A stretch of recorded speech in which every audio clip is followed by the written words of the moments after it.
अच्छी बात करने वाले हमारे भाई अनिल गोयल जी, इस जिले के अध्यक्ष रोहतास जी, महामंत्री बलबीर जी, प्रमोद जी और वाटर हार्वेस्टिंग पर काम करने वाले जेके सिंह जी और मेरे सामने बैठे हुए मेरे सभी भाइयों और बहनों और प्यारे प्यारे बच्चों से मेरा अनुरोध है, बच्चों थोड़ा सा शांत बैठ जाओ, थोड़ा सा, ज़्यादा समय मैं नहीं लूँगी क्योंकि रोहतास जी ने बड़ी अच्छी बातें सारी बता दी हैं, ज़्यादा भूमिका भी नहीं बांधूंगी।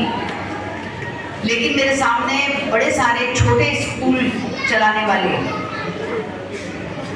यहाँ पर सज्जन व्यक्ति बैठे हैं और अनिल जी खुद भी ये स्कूल चला रहे हैं, माया गोयल विद्यालय चला रहे हैं। मैं सबसे पहले इनको साधुवाद देती हूँ।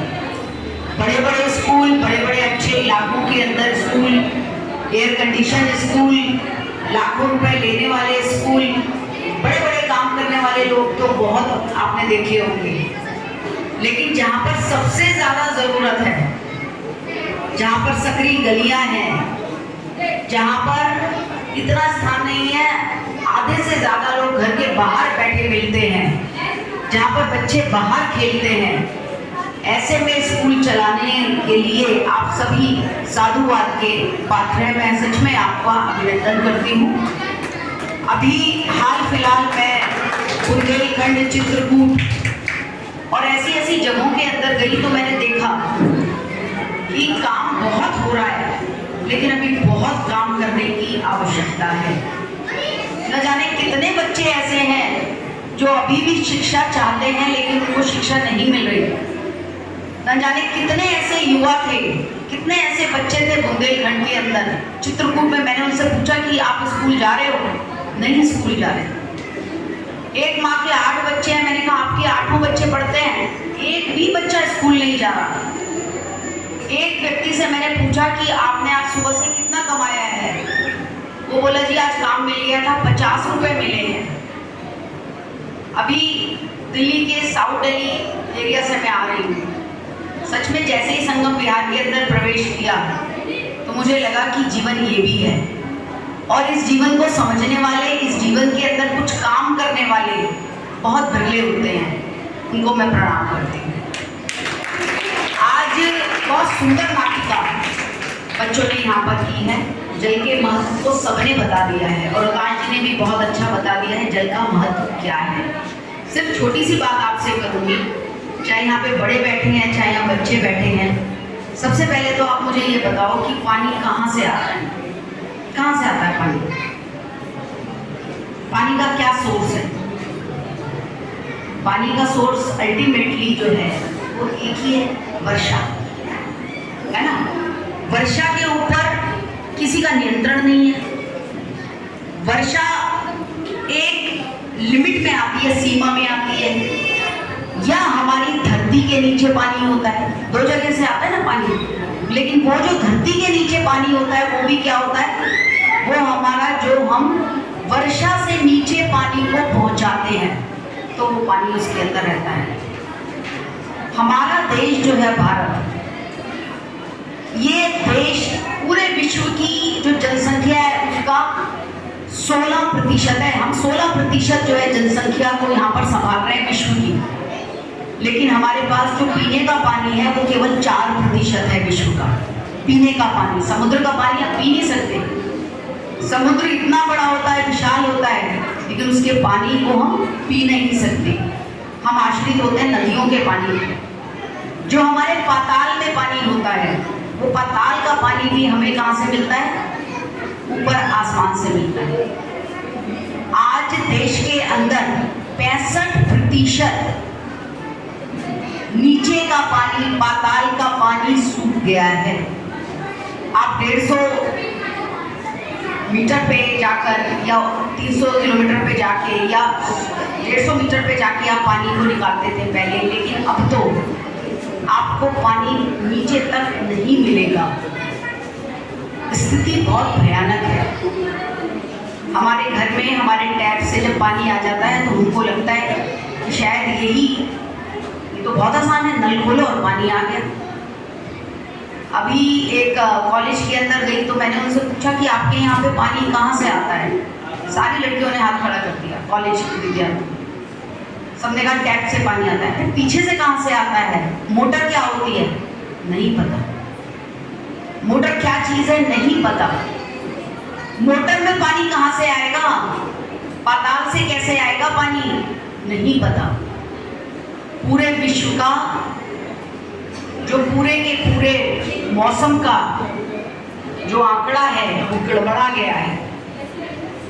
इंग्लैंड के अंदर इस बार इतनी गर्मी पड़ी है जो इतिहास में कभी नहीं पड़ी। मैं आप सबसे ये कहना चाहती हूँ कि हमें बहुत सख्त आवश्यकता है कि अपने सिलेबस के अंदर भी, जिसके लिए अभी हम दिसंबर के अंदर एक बड़ा कार्यक्रम पूरे देश भर का करने जा रहे हैं दिल्ली में ही, जिसमें हम अपने शिक्षा मंत्री से कहेंगे कि आप सिलेबस के अंदर छोटे छोटे बच्चों के सिलेबस से शुरू करके बड़ी यूनिवर्सिटी बनाएं जिसके अंदर पानी के ऊपर काम हो। अभी लाइफ साइंस के ऊपर दुनिया भर की चीज़ों पे यूनिवर्सिटीज बनी हुई है, एटम्स पे बनी हुई है, बहुत सारी चीज़ों पे बनी है, साइंस के हर क्षेत्र में बनी है, लेकिन वाटर, प्योरली वाटर, इसको लेकर यूनिवर्सिटी स्तर पर रिसर्च हो, इसके लिए भी हम काम करेंगे। उसका माध्यम यही रहेगा। छोटे बच्चों को सिखाना क्यों जरूरी है, क्योंकि मैं सच बता रही हूँ ये सब चीजें संस्कार से ही आती हैं। आपने पानी लिया, 1 गिलास पानी लिया, 2 गिलास पानी लिया, 4 गिलास पानी लिया और सीधे उसको सिंक के अंदर उंडेल दिया, यूज नहीं हुआ, उंडेल दिया। आपने सोचा ही नहीं कि ये पानी, जब आप जाके देखो दूर दराज के क्षेत्रों में, और दूर दराज आपको तो जाना ही नहीं है, मैंने यहाँ पर पूछा कि सबके घर के बाहर ये क्या टंकी रखी हुई है, तो मुझे बताया मोहित ने कि सबके यहाँ पर वो आता है, टैंकर आता है, टैंकर पानी उसके अंदर डालता है और फिर ये अपने पानी को यूज करते हैं। तो आपको तो बताने की मुझे आवश्यकता ही नहीं है कि पानी कितनी मुश्किल से आपको मिलता है। ये तो चेताने वाली बात उन लोगों को है जिनको ये पता है कि मेरा पानी टैप से आता है, उसको बताने की जरूरत है कि तुमने एक बार शॉवर खोल लिया, तो जब शॉवर खोल लिया उसके बाद वो 2 घंटे चल रहा है, 1.5 घंटे चल रहा है, आपको पता ही नहीं है, आपको बस उसमें नहाना है। आपसे तो मैं केवल यही निवेदन करने के लिए आई हूँ कि जो छोटे स्कूल हैं, जो RWA हैं, 3-4 चीजें अगर वो कर सकें, और जो हमारे जिलाध्यक्ष भी यहाँ पर बैठे हैं, अनिल जी भी यहाँ पर बैठे हैं, बहुत संक्षिप्त के अंदर बस 5 पॉइंट्स आपको बताना चाहती हूँ। पहला, वाटर हार्वेस्टिंग। हर कोई अपने घर के अंदर ये काम कर सकता है, यानी कि सारी जगह का पानी संचित करो, छत का पानी संचित करो और उसको नीचे पाताल के अंदर पाइप लेके जाओ, धरती के अंदर उस पाइप को, सारे पानी को इकट्ठा करके उसके अंदर डाल दो। संक्षिप्त में तो ये है, सीधा साधा तो ये है, आपने पूरे जो भी पानी आपके पास आया, स्कूल के अंदर आया, तो स्कूल के अंदर वाटर हार्वेस्टिंग का प्लांट लगाओ। खर्चीला नहीं है, बिल्कुल खर्चीला नहीं है, कोई बहुत ज्यादा देखभाल करने की जरूरत नहीं है। सारे पानी को 1 या 2 जगह पे स्कूल के अंदर 2 पॉइंट्स पे ले जाओ पाइप के माध्यम से, और उसको इतना नीचे तक ले जाओ ताकि वो पाताल के अंदर चला जाए। वाटर हार्वेस्टिंग, अगर ये वाटर हार्वेस्टिंग आपने कर ली तो मैं आपको बता रही हूँ कि एक और बहुत बड़ी दिक्कत पूरे भारतवर्ष के अंदर आ गई है, वो आ गई है, हमारी मिट्टी खत्म हो गई है। मिट्टी, आप कहोगे मिट्टी तो चारों तरफ है, मिट्टी की उपजाऊ शक्ति समाप्त है। एक एक्सपेरिमेंट हुआ है, उस एक्सपेरिमेंट से पता चला है कि 100 साल पहले जब हमें एक सेब खाते थे और आज हम वो 10 सेब खाएं, दोनों बराबर हैं। यानी 100 साल के अंदर 1 सेब इज इक्वल टू 10 सेब, और जिस तरीके से आज हालत है तो 10 साल के अंदर ही ये 15 सेब हो जाएगी, 15-12 साल के अंदर ये 20 हो जाएगी। आप समझ सकते हैं मिट्टी सूख गई है, नीचे की जो उर्वरा शक्ति है उसकी, जो वो नीचे से जल से लेती थी, समाप्त हो गई। दूसरा, सोलर पैनलिंग, सूर्य की ऊर्जा का उपयोग। पूरे UN ने हमारे भारतवर्ष को चुना है, केंद्र बनाया है, भारतवर्ष को सोलर एनर्जी के लिए केंद्र बनाया है। आप भी अपने यहाँ लगवा सकते हैं। 3 साल के अंदर आपका जो सारा पैसा है उसको लगवाने का, बिजली आपकी फ्री हो जाएगी तो सारा आ जाएगा। स्कूल वाले ये एक्सपेरिमेंट कर सकते हैं, प्लांट लगाओ, छोटे स्कूल में भी हो सकता है, बड़े स्कूल के अंदर भी हो सकता है। आपके यहाँ पर जितने भी कपड़े हैं उनकी रिसाइकलिंग करो, जैसे हम पहले करते थे। प्लास्टिक के जितनी भी चीज़ें हैं उन सबको बैन कर दो, सबको बैन कर दो। इवन ये ग्लासेस जो है इनको भी बैन कर दो। आप अपने स्टील के ग्लास रखो। ज़्यादा से ज़्यादा ये है कि इसे वॉश कौन करेगा, एक जना जो वॉश करेगा उसे काम मिलेगा। और ये पानी भी आपका एक सही जगह के ऊपर, एक ढंग की जगह पे वॉश करके उस नाली के अंदर ले जाओ, ढंग से नाली पे ले जाओ। ये आप देख रहे हैं यहाँ पे ये दरी बिछी हुई है, ये संपूर्णा की दरियाँ हैं। जो भी हमारे पास वेस्ट बचता है कपड़े का हम उसको देते हैं और इस प्रकार की दरियाँ बनवाते हैं। जीरो वेस्ट है संपूर्णा के अंदर। और जो भी आपके पास कूड़ा आता है उसका सदुपयोग करो, गीला कूड़ा अलग करो, सूखा कूड़ा अलग करो। ये सारी छोटी छोटी चीज़ें हैं जो अगर हम करें, मैं यहाँ पर बहुत सारी महिलाएं भी बैठी हैं उनको बताना चाहती हूँ। घर में 2 बिन नहीं रखने, घर के अंदर 3 बिन रखो आप। 3, जिसे हम डस्टबिन बोलते हैं ना, कूड़ा जिसके अंदर डालते हैं। पहले अपने घर का जो कूड़ा है ना, सूखा कूड़ा, वो सब अलग कर लो। उसमें आपका कागज भी आ जाएगा, प्लास्टिक भी आ जाएगी, बॉटल भी आ जाएगी, हर चीज़ उसके अंदर इकट्ठा करो। 1 महीने के अंदर इतना इकट्ठा हो जाएगा, आप कबाड़ी वाले को बेच सकते हो। 50 रुपये तो मिलेंगे ना। लेकिन अगर आपने उसको रसोई के कूड़े के अंदर मिला दिया तो आप ये समझो, एक तो नगर निगम का काम आपने इतना बढ़ा दिया, और दिल्ली में अब हमारे पास कोई ऐसी जगह नहीं है जहाँ पे ये कूड़ा डंप हो सके। ये आपने धरती के ऊपर एक इतना बड़ा बोझ डाल दिया जिसके लिए भगवान भी हमें माफ नहीं करेगा, ईश्वर भी माफ नहीं करेगा।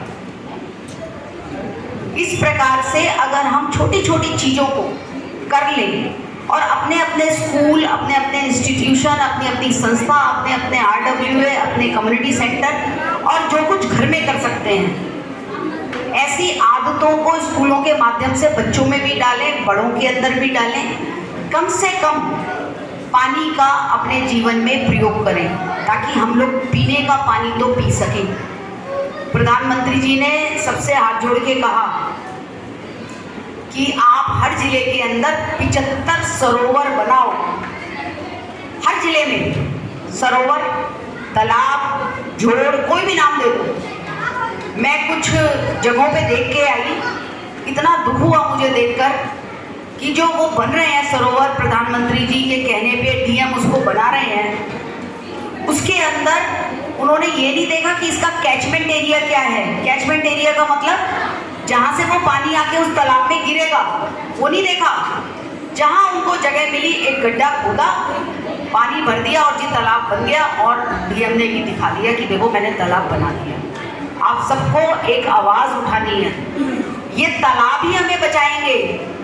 नहीं तो अगर ज़मीन की जो ये मिट्टी है इसकी उर्वरा शक्ति खत्म हो गई है, ज़मीन में पानी नहीं गया, तो आप समझ लीजिए आने वाले समय के अंदर, जैसे इतना सुंदर जो नाटक में दिखाया, ये बिल्कुल सही तस्वीर है, बिल्कुल सही तस्वीर। हमारे बुजुर्गों ने नदी देखी, उसके बाद हमारे माता पिता ने कुएं देखे, हमने नल देखा, हमारे बच्चे अब बॉटल देख रहे हैं। कहीं भी जाते हैं, मेरे खुद के बच्चे, मैं उनसे कहती हूँ नहीं भी कोई और भी पानी पी लो, कहता नहीं हम तो बॉटल का